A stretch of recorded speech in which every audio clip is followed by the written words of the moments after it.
ಇತ್ತೀಚಿನ ಸಂಚಿಕೆಗಳನ್ನು ಜಾಹೀರಾತಿನ ಕಿರಿಕಿರಿ ಇಲ್ಲದೆ ನೋಡಿ.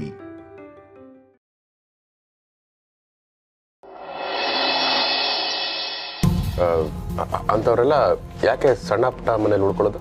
ಅಯ್ಯೋ, ಪೊಲೀಸ್ನವ್ರು ಹುಡುಕಿದ್ರೆ ದೊಡ್ಡ ದೊಡ್ಡ ಮನೆ, ದೊಡ್ಡ ದೊಡ್ಡ ಗಲ್ಲಿಗಳಲ್ಲಿ ಹುಡುಕ್ತಾರೆ.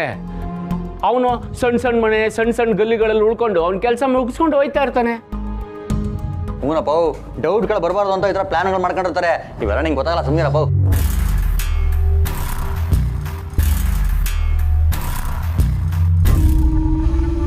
ಯಾಕೋ ಮಹಿ ಬಗ್ಗೆನೇ ಅನುಮಾನ ಬರ್ತಿದ್ಯಲ್ಲ. ನನ್ನ ಜೀವನನ ಒಂದು ದಾರಿಗೆ ತರೋಕ್ಕೆ ತುಂಬ ಸಹಾಯ ಮಾಡಿರೋ ಸ್ನೇಹಿತನ ಬಗ್ಗೆ ಈ ಥರ ಯೋಚನೆ ಮಾಡೋದು ತಪ್ಪೇ. ಆದರೂ ಅಕಸ್ಮಾತ್ ಅವನೇ ನಿಜವಾಗ್ಲೂ ಕೆಟ್ಟ ಕೆಲಸನೇ ಮಾಡ್ತಿದ್ರೆ ಅದು ಇದಕ್ಕಿಂತ ದೊಡ್ಡ ತಪ್ಪಾಗತ್ತೆ ಅಲ್ವಾ? ಏನು ಯೋಚನೆ ಮಾಡ್ತಿದ್ದೀರಿ? ಏನಿಲ್ಲ ರಮಯ್ಯ, ತಗೋ, ನನಗೆ ಸ್ವಲ್ಪ ಅರ್ಜೆಂಟ್ ಕೆಲಸ ಇದೆ, ನಾನು ಮನೆಗೆ ಹೋಗ್ತೀನಿ. ಮ್ಯಾನೇಜರ್ ಕೇಳಿದ್ರೆ ಡೆಮೋ ಕೊಡೋಕೆ ಹೋಗಿದ್ದೀನಿ ಅಂತ ಹೇಳು. ಓಕೆ?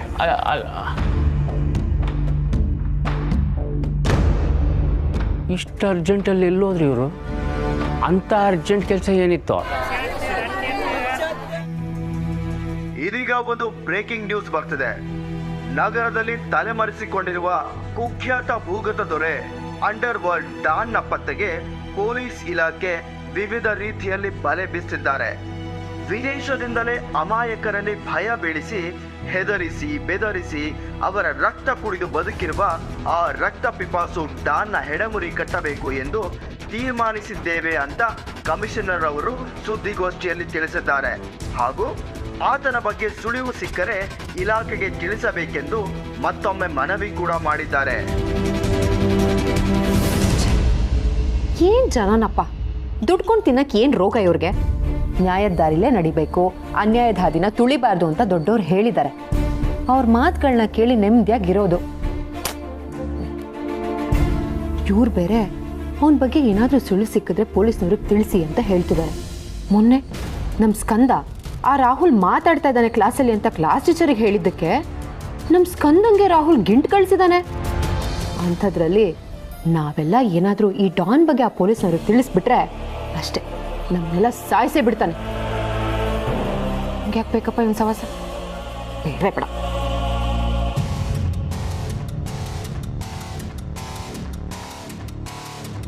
ರೀ, ಇಷ್ಟು ಬೇಗ ಮನೆಗೆ ಬಂದ್ಬಿಟ್ಟಿದ್ದೀರಾ? ಆಫೀಸಲ್ಲಿ ಕೆಲಸ ಮುಗೀತಾ? ಕೊಡಿಲಿ. ಮಹೇಶ ಎಲ್ಲಿ? ರೀ, ಅವ್ರ ರೂಮಲ್ಲಿ ಇಲ್ಲ, ಫೋನ್ ಬಂತು ಅಂತ ಮಾತಾಡೋದಕ್ಕೆ ಮನೆ ಹಿಂದೆ ಹೋಗಿದ್ದಾರೆ. ಇರಿ ಕರಿತೀನಿ. ಬೇಡ ಬೇಡ, ನಾನೇ ಹೋಗ್ತೀನಿ.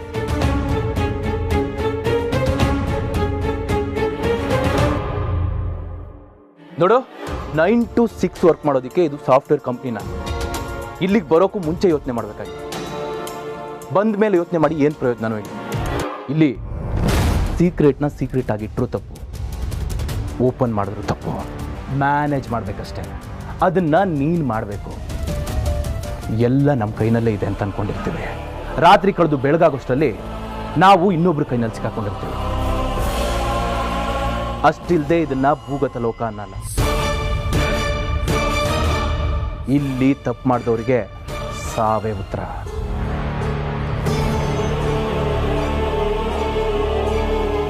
ಕಡೆಗಾಲದಲ್ಲಿ ಸಾಯೋ ಟೈಮಲ್ಲಿ ನೀರು ಬದಲು ರಕ್ತನೇ ಸಿಗೋದು.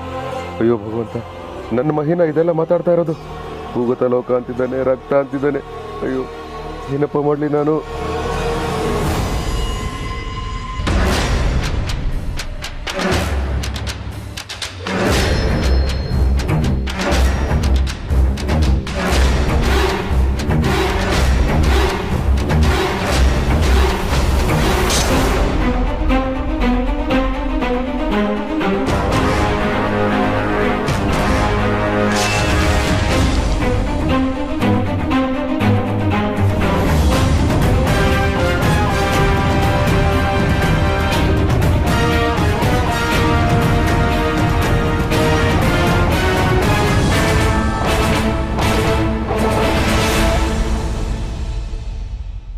ಅಯ್ಯೋ, ಪೊಲೀಸ್ನವ್ರು ಹುಡುಕಿದ್ರೆ ದೊಡ್ಡ ದೊಡ್ಡ ಮನೆ, ದೊಡ್ಡ ದೊಡ್ಡ ಗಲ್ಲಿಗಳಲ್ಲಿ ಹುಡುಕ್ತಾರೆ. ಅವನು ಸಣ್ಣ ಸಣ್ಣ ಮನೆ, ಸಣ್ಣ ಸಣ್ಣ ಗಲ್ಲಿಗಳಲ್ಲಿ ಉಳ್ಕೊಂಡು ಅವ್ನ ಕೆಲಸ ಮುಗಿಸ್ಕೊಂಡು ಹೋಯ್ತಾ ಇರ್ತಾನೆ.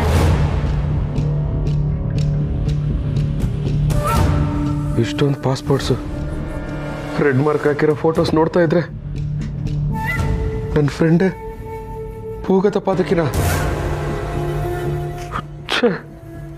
ಈ ಮಹೇಶನ್ಗೇನಾಯ್ತು? ಯಾಕೆ ಇವನು ಹೀಗೆಲ್ಲ ಮಾಡ್ದ? ಇವನು ಒಳ್ಳೆಯವನು, ಹಾಗೆ ಹೀಗೆ ಅಂತ ಮನೆಯವ್ರ ಹತ್ರ ತುಂಬ ಒಳ್ಳೊಳ್ಳೆ ಮಾತುಗಳು ಹೇಳಿದ್ದೆ. ಆದರೆ ಅವನು ಕ್ರಿಮಿನಲ್ಲು. ಅವನು ಸಂಪಾದನೆ ಮಾಡಿರೋ ದುಡ್ಡೆಲ್ಲ ಅನ್ಯಾಯದಾರಿ ಸಂಪಾದನೆ ಮಾಡಿರೋದು ಅಂತ ನಮ್ಮ ಮನೆಯವ್ರಿಗೆ ಗೊತ್ತಾದ್ರೆ ಏನಾಗಲ್ಲ. ಆದರೆ ಇವನು ಕೊಟ್ಟಿರೋ ಗಿಫ್ಟು, ಸೀರೆ, ಮಕ್ಕಳ ಆಟ ಸಾಮಾನು ಇದೆಲ್ಲದಕ್ಕೂ ರಕ್ತ ಅಂಟ್ಕೊಂಡಿದ್ಯಾ?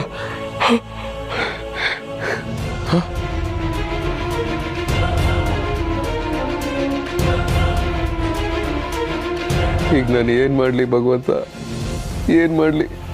ಈ ಕ್ಷಣದಲ್ಲಿ ಶಿವಪ್ರಸಾದ್ ಆಗಿ ಏನ್ ಮಾಡ್ತಿದ್ದೆವು ಅದನ್ನೇ ಮಾಡು. ಭಗವಂತ ಬಂದ್ಯಾ? ಇಲ್ಲೋಡು ಇಲ್ಲೋಡು, ನನ್ನ ಫ್ರೆಂಡು ಒಳ್ಳೆಯವನಲ್ಲ, ಅವನು ಕ್ರಿಮಿನಲ್, ಪಾತಕಿ.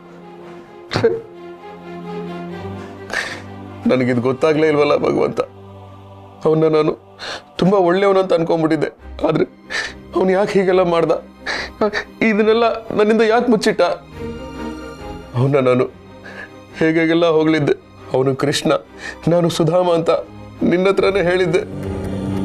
ಆದರೆ ಈಗ ಹೀಗಾಗಿದೆ. ನಾನೇನು ಮಾಡಲಿ ಭಗವಂತ?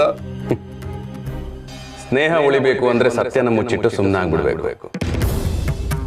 ಆಗ ನಿನ್ನ ಸ್ನೇಹಿತನಿಗೆ ಯಾವ ತೊಂದರೆನೂ ಆಗದೆ ವಾಪಸ್ ಹೋಗ್ತಾರೆ. ಅಲ್ಲ ಭಗವಂತ, ಮಹೇಶ ಮಾಡಿರೋ ಅನ್ಯಾಯ, ಕೊಲೆ, ಸುಲಿಗೆ, ದರೋಡೆ, ಸುರಿಸಿರೋ ರಕ್ತ, ಇವುಗಳ ಬಗ್ಗೆ ನನಗೆ ಗೊತ್ತಿದ್ದು ನಾನು ಸತ್ಯನ ಮುಚ್ಚಿಟ್ರೆ ತಪ್ಪಾಗಲ್ವಾ? ಅವನಿಂದ ನೊಂದವ್ರ ಕಣ್ಣೀರು ನನ್ನನ್ನು ಸುಮ್ಮನೆ ಬಿಡುತ್ತಾ? ಹಾಗಾದ್ರೆ ನೇರವಾಗಿ ಪೊಲೀಸ್ ಸ್ಟೇಷನ್ಗೆ ಹೋಗು. ನೀವು ಹುಡುಕ್ತಾ ಇರೋ ಪಾತಕಿ ನಮ್ಮನೇಲೇ ಇದ್ದಾನೆ ಅಂತ ಸತ್ಯ ಹೇಳ್ಬಿಡು. ಇದೇನು ಭಗವಂತ ಹೀಗೆ ಹೇಳ್ತಾ ಇದೆಯಾ? ನನ್ನ ಆತ್ಮೀಯ ಸ್ನೇಹಿತನ ನಾನೇ ಪೊಲೀಸಿಗೆ ಹಿಡ್ಕೊಡೋದ? ಅವರವನಿಗೆ ಕಲ್ ಶಿಕ್ಷೆ ಕೊಟ್ಬಿಟ್ರೆ, ಜೀವನ ಪೂರ್ತಿ ಜೈಲಲ್ಲಿ ಕೊಳೆಯೋ ಹಾಗೆ ಮಾಡಿಬಿಟ್ರೆ? ನಾನು ಚಿಕ್ಕ ವಯಸ್ಸಿಂದ ಇಲ್ಲಿವರೆಗೂ ನನಗೇನೇ ಕಷ್ಟ ಬಂದರೂ ನನ್ನ ಸುಖಕ್ಕೋಸ್ಕರ, ನನ್ನ ಖುಷಿಗೋಸ್ಕರ ಅವನು ಸಹಾಯ ಮಾಡ್ತಾನೇ ಇದ್ದಾನೆ. ಅವನು ಋಣನ ನಾನು ಸತ್ರು ತೀರ್ಸಕ್ಕಾಗಲ್ಲ. ಅಂಥವನ್ನ ನಾನೇ ನನ್ನ ಕೈಯಾರೆ ಪೊಲೀಸ್ಗೆ ಹಿಡ್ಕೊಡೋದ? ಇದು ಹೇಗೆ ಸಾಧ್ಯ ಭಗವಂತ? ಶಿವಪ್ರಸಾದ್, ನಿನ್ ಮುಂದೆ 2 ದಾರಿಗಳಿದೆ, ಸ್ನೇಹನ, ಸತ್ಯನ. ನಿನ್ನ ಅಂತರಾತ್ಮ ಯಾವ್ದನ್ನ ಆಯ್ಕೆ ಮಾಡ್ಕೊಳುತ್ತೋ ಅದ್ರ ತರ ನೀನ್ ನಡ್ಕೊಳ್ಳೇಬೇಕು. ಅಯ್ಯೋ, ಅಂತರಾತ್ಮ ಯಾವಾಗ್ಲೂ ಇದನ್ನ ಹೇಳ್ತೀಯ ಅಲ್ಲ? ನಾವ್ ಯಾವಾಗ್ಲೂ ಅಂತರಾತ್ಮದ ಮಾತು ಯಾಕೆ ಕೇಳಬೇಕು? ಈಗ ನಾನು ನನ್ನ ಸ್ನೇಹಿತನ ಉಳಿಸ್ಕೊಂಡು ನಾನು ತಪ್ಪು ಮಾಡ್ಲಾ, ಅಥವಾ ಋಣ ಮರೆತು ತಪ್ಪು ಮಾಡಿರೋ ಸ್ನೇಹಿತನ ಹಿಡ್ಕೊಡ್ಲಾ? ನಾನು ಏನು ಮಾಡಲಿ ಅಂತಾನೆ ಗೊತ್ತಾಗ್ತಾ ಇಲ್ಲ ಭಗವಂತ. ಇದೊಂದು ವಿಷಯದಲ್ಲಿ ನಾನು ಏನು ಮಾಡಲಿ ಅಂತ ನೀನೇ ನನಗೆ ದಾರಿ ತೋರಿಸ್ಬೇಕು. ನೀನೇ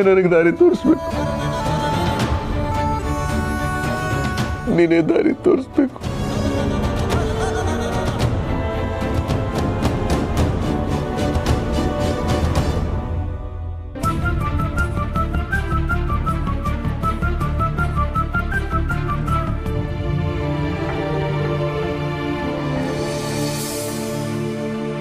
ಅಂಕಲ್, ನೀವು ಶೂಟಿಂಗ್ ಮಾಡಿದ್ದೀರಾ? ನಾನಾ ಯಾವತ್ತೂ ಗೇಮಲ್ಲಿ ಶೂಟಿಂಗ್ ಮಾಡಿಲ್ಲ. ಹೌದಾ? ಆದ್ರೆ ನಾನ್ ಮಾಡ್ತೀನಿ. ನಾನು ಹೊಡಿಯೋದೆಲ್ಲ ಹೆಚ್ಚು ಗೊತ್ತಾ? ಹೌದಾ? ಬನ್ನಿ, ನಿಮ್ಗೂ ತೋರಿಸ್ತೀನಿ. ಸ್ಕಂದ, ಅಂಕಲ್ಗೆ ಆರಾಮಾಗಿರಕ್ ಬಿಡು. ಪರವಾಗಿಲ್ಲ ಬಿಡಮ್ಮ, ಮಕ್ಳ ಜೊತೆ ಯಾವಾಗ್ಲೂ ಮಕ್ಕಳಾಗೇ ಇರ್ಬೇಕಂತೆ. ಅದು ಅಲ್ಲದೆ ನನಗಿದು ಹೊಸ್ತ ಅಲ್ವಾ, ನನಗೂ ಇಷ್ಟ ಆಗತ್ತೆ. ತೋರಿಸು. ಅದಕ್ಕೆ ನಾನು ಹೇಳೋದು, ಆದಷ್ಟು ಬೇಗ ಒಂದು ಮದುವೆ ಆಗಯ್ಯ, ಸಂಸಾರ, ಮಕ್ಕಳು, ಆ ಸುಖನೇ ಬೇರೆ. ಬೇಕಾದ್ರೆ ಹೇಳು, ನಾನೇ ಒಂದು ಹುಡುಗಿ ನಾನು ನೋಡ್ಬಿಡ್ತೀನಿ. ಅಂಕಲ್, ನನ್ನನ್ನು ಯಾರು ಮದುವೆ ಆಗ್ತಾರೆ? ಏನೇ ಹೇಳ್ತೀಯ ನೀನು? ರೂಪದಲ್ಲಿ, ಗುಣದಲ್ಲಿ, ಶ್ರೀಮಂತಿಕೆಯಲ್ಲಿ ನಿನ್ಗೇನು ಕಮ್ಮಿ ಇದೆಯಯ್ಯ?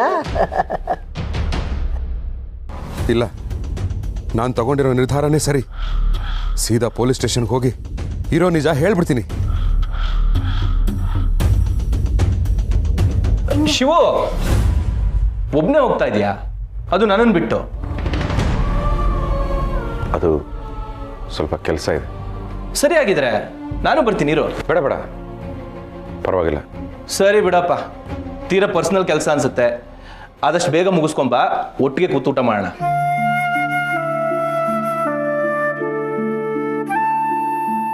ಒಟ್ಟಿಗೆ ಕೂತು ಊಟ ಮಾಡೋಕ್ಕಾಗಲ್ಲ ಅನ್ಸುತ್ತೆ ಮಹಿ. ಆದರೆ ನೀನೆಲ್ಲೇ ಇದ್ರೂ ಚೆನ್ನಾಗಿರ್ತೀಯ. ಶಿವು, ಯಾಕೇನಾಯ್ತು? ಯಾಕೆ ಒಂಥರ ಇದೆಯಾ? ಏನಾದರೂ ಪ್ರಾಬ್ಲಮ್ ಇದ್ರೆ ಹೇಳು, ನಾನು ಸಾಲ್ವ್ ಮಾಡ್ತೇನೆ. ಮಹಿ, ನನ್ನ ಜೀವನದಲ್ಲಿ ಮರೆಯೋಕ್ಕಾಗದೇ ಇರೋಷ್ಟು ಸಹಾಯ ನೀನು ನನಗೆ ಮಾಡಿದ್ಯಾ. ನಿನ್ನ ಋಣನ ನನ್ನಿಂದ ತೀರ್ಸೋಕ್ಕಾಗುತ್ತೋ ಇಲ್ಲೋ ಗೊತ್ತಿಲ್ಲ. ಆದರೆ ನಾನೇನೇ ಮಾಡಿದ್ರು ನಿನ್ನೊಳ್ಳೇದಕ್ಕೆ. ನಾನೇನಾದ್ರು ತಪ್ಪು ಮಾಡಿದ್ರೆ ದಯವಿಟ್ಟು ಮನಸ್ಸಲ್ಲಿ ಇಟ್ಕೋಬೇಡ. ಶಿವು,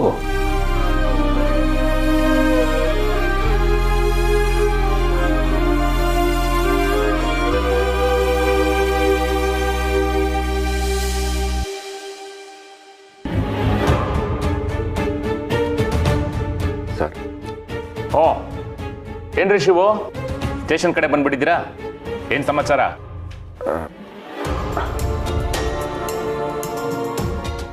ಅದು ವಿಷಯ ಏನು ಅಂತ ಹೇಳ್ರಿ. ಸರ್, ಒಂದು ಇನ್ಫಾರ್ಮೇಶನ್ ಇತ್ತು. ಇನ್ಫಾರ್ಮೇಶನ್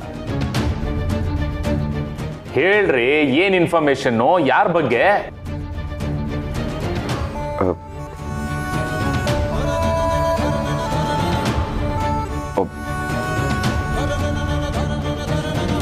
ಒಬ್ಬ ಕ್ರಿಮಿನಲ್ ಬಗ್ಗೆ.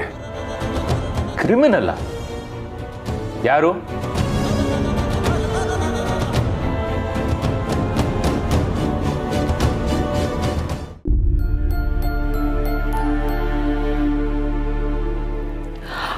ರೀ,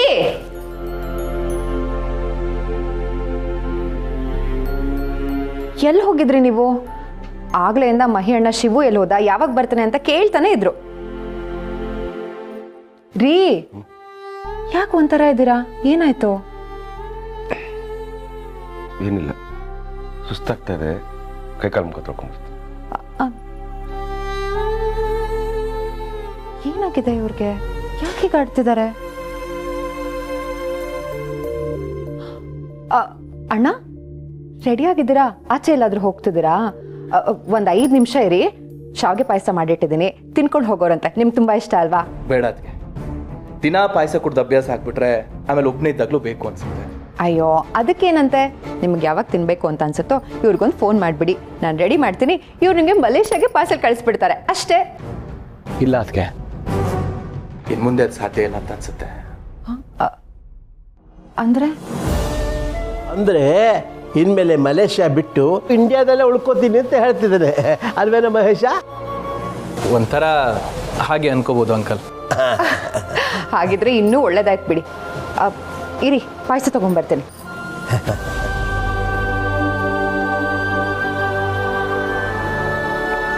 ಮಹೇಶ, ಯಾಕೋ ಒಂಥರ ಇದೆಯಾ?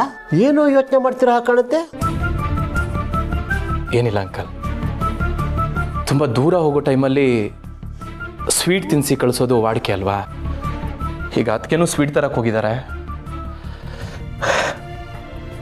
ನನಗೆ ಅಮ್ಮ ಇದ್ದಿದ್ರೆ ಇದೇ ಥರ ಉಪಚಾರ ಮಾಡ್ತಾ ಇದ್ರಲ್ವಾ,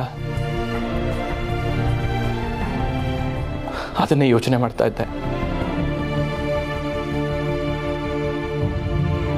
ದೂರ ಹೋಗ್ತೀಯಾ? ಹಾಗಂದ್ರೇನು ಅರ್ಥ? ಏನಿಲ್ಲ ಅಂಕಲ್, ಅದೊಂಥರ ಲಾಂಗ್ ಜರ್ನಿ. ಅಪ್ಪ ಮಹೇಶ, ನೀನು ಎಲ್ಲಿಗೂ ಹೋಗಬೇಡ, ನಮ್ಮನೇಲೇ ಇರು. ನನ್ನ ಮಗನಿಗೂ ಖುಷಿ ಆಗತ್ತೆ, ನಿನಗೂ ಒಳ್ಳೇದಾಗತ್ತೆ. ಇಲ್ಲ ಅಂಕಲ್, ನಾನು ಹೋಗಲೇಬೇಕು. ಇಷ್ಟು ದಿನ ಕುಟುಂಬ ಅಂದ್ರೇನು, ಕುಟುಂಬದ ಪ್ರೀತಿ ಅಂದ್ರೇನು, ಸತ್ಕಾರ ಅಂದ್ರೇನು, ಸತ್ಕಾರ್ಯ ಅಂದ್ರೇನು, ಈ ಮನೆ ನನಗೆಲ್ಲ ಕಲಿಸ್ಕೊಟ್ಟಿದೆ. ಇಲ್ಲಿ ಏನಾದರೂ ನಾನು ಉಳ್ಕೊಂಡ್ರೆ ಮುಂದೆ ನಾನು ಒಬ್ಬನೇ ಇರಬೇಕಾದ ಸಂದರ್ಭ ಬಂದಾಗ ತುಂಬ ಕಷ್ಟ ಆಗ್ಬಿಡುತ್ತೆ. ಪ್ಲೀಸ್ ನನ್ನನ್ನು ತಡಿಬೇಡಿ. ಅಣ್ಣ, ನಾನು ಆಗ್ಲಿಂದ ನೋಡ್ತಾನೆ ಇದ್ದೀನಿ. ಯಾಕೆ ಒಟ್ಟೊಟ್ಟಾಗಿ ಮಾತಾಡ್ತಾ ಇದ್ದೀರಾ ನೀವು? ನೀವು ಎಲ್ಲೂ ಹೋಗ್ತಾ ಇಲ್ಲ. ಒಂದು ನಿಮಿಷ ರೀ, ನಾನು ಇವ್ರನ್ನ ಕರಿತೀನಿ. ರೀ ರೀ ಬನ್ನಿ. ಅದಕ್ಕೆ ಇಲ್ಲೇನಾದರೂ ನಾನು ಉಳ್ಕೊಂಡ್ರೆ ತುಂಬ ಕಷ್ಟ ಆಗತ್ತೆ. ಶಾವಿಗೆ ಪಾಯಸ ಕೊಟ್ವಿ. ಅಣ್ಣ, ಆಗ್ಲಿಂದ ನೀವು ಹೋಗೋ ಮಾತೇ ಆಡ್ತಾ ಇದ್ದೀರಾ. ನಮ್ಮಿಂದ ಏನಾದರೂ ತಪ್ಪಾಗಿದ್ರೆ ದಯವಿಟ್ಟು ಕ್ಷಮಿಸ್ಬಿಡಿ. ಮಹಿ ಹೋಗ್ತಾ ಇದ್ದಾನ? ಎಲ್ಲಿಗೆ? ಶಿವು ಬಂದ? ಎಲ್ಲಿ ಯಾನು? ಇರು ಇರು ಇರು, ಮೊದಲು ನೀನು ಎಲ್ಲಿಗೆ ಹೋಗ್ತಾ ಇದೆ ಅದನ್ನು ಹೇಳು. ಶಾವಿಗೆ ಪಾಯಸ ಘಮ ಅಂತಿದೆ. ಮೊದಲು ನಾನು ಮಾತು ಮರೆಸ್ಬೇಡ ನೀನು.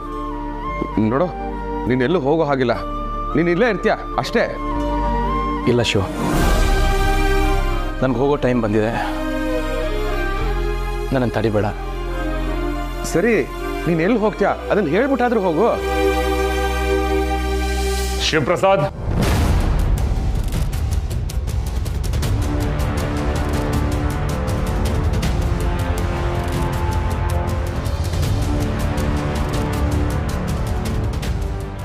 ಸರ್ ನಮಸ್ಕಾರ ಸರ್. ನೀವೇನು ಸರ್ ಇಲ್ಲಿ?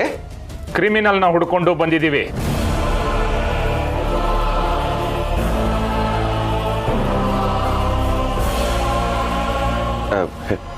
ಏನು ಹೇಳ್ತಾ ಇದ್ದೀರಾ ಸರ್ ನೀವು? ನಾನು ಆಗಲೇ ಸ್ಟೇಷನ್ಗೆ ಬಂದು ಹೇಳಿದ್ನಲ್ಲ ನಿಮಗೆ. ಆಗ್ಲೇ ಹೇಳಿದ್ರಾ? ರೀ, ನೀವು ಯಾವ ಕ್ರಿಮಿನಲ್ ಬಗ್ಗೆ ಮಾತಾಡ್ತಿದ್ದೀರಾ? ಇಲ್ಲಿ ಏನು ನಡೀತಿದೆ? ಅದು ಗಿರಿ, ಏನಾಯ್ತು ಗೊತ್ತಾ? ನೀರು ತಗೊಳ್ಳಿ, ಕುಡೀರಿ, ರಿಲ್ಯಾಕ್ಸ್ ಆಗ್ತೀರಾ.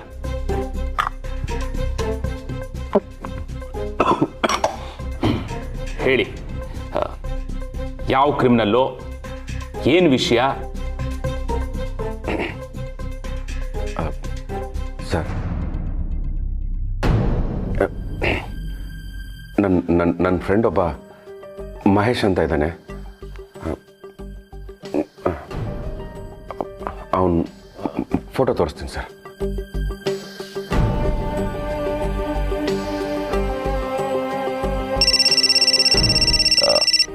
ಒಂದು ನಿಮಿಷ ಶಿವ ಅವರೇ. ಹಲೋ, ಏನಮ್ಮ ನೀನು ಇನ್ಸ್ಪೆಕ್ಟರ್ ಹೆಂಡತಿಯಾಗಿ ಒಂದು ಗ್ಯಾಸ್ ಗೀಸರ್ನ ಆಫ್ ಮಾಡೋಕ್ಕೂ ಬರಲ್ವಾ? ಮೊದಲು ಆ ಬಾತ್ರೂಮ್ ಕಿಟಕಿನೆಲ್ಲ ಓಪನ್ ಮಾಡು.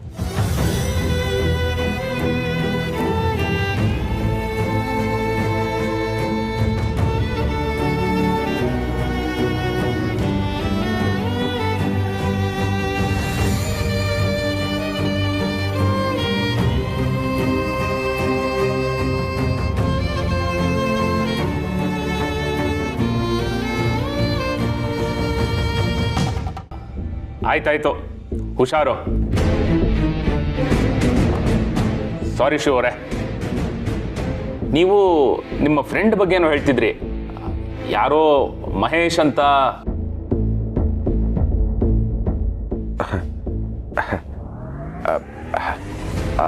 ಹೌದು ಸರ್, ಮಹೇಶ್ ಅಂತ ನನಗೊಬ್ಬ ಫ್ರೆಂಡ್ ಇದ್ದಾನೆ. ತುಂಬ ಒಳ್ಳೆ ಸ್ನೇಹಿತ ಸರ್. ಅವನು ಪಾಸ್ಪೋರ್ಟ್ ಕಳೆದೋಗಿತ್ತು, ಅದ್ರ ಬಗ್ಗೆ ಕಂಪ್ಲೇಂಟ್ ಕೊಡೋಣ ಅಂತಲೇ ನಾನು ಆ್ಯಕ್ಚುಲಿ ಬಂದಿದ್ದು. ಬಟ್ ಈಗಷ್ಟೇ ಅವನು ಮೆಸೇಜ್ ಮಾಡಿದ್ದ, ಪಾಸ್ಪೋರ್ಟ್ ಸಿಕ್ತಂತೆ ಸರ್. ಅಷ್ಟೇ sir. Thank you sir, thank you. ರೀ, ಕೂತ್ಕೊಳ್ರಿ ಕೂತ್ಕೊಳ್ರಿ. ಏನು ನನ್ನ ಹತ್ರನೇ ಆಟ ಆಡ್ತೀರಾ? ಯಾವುದೋ ಕ್ರಿಮಿನಲ್ ಬಗ್ಗೆ ಇನ್ಫಾರ್ಮೇಶನ್ ಕೊಡ್ತೀನಿ ಅಂತ ಹೇಳ್ಬಿಟ್ಟು ಈಗ ವಿಷಯ ಮುಚ್ಚಿಡ್ತಾ ಇದ್ದೀರಾ?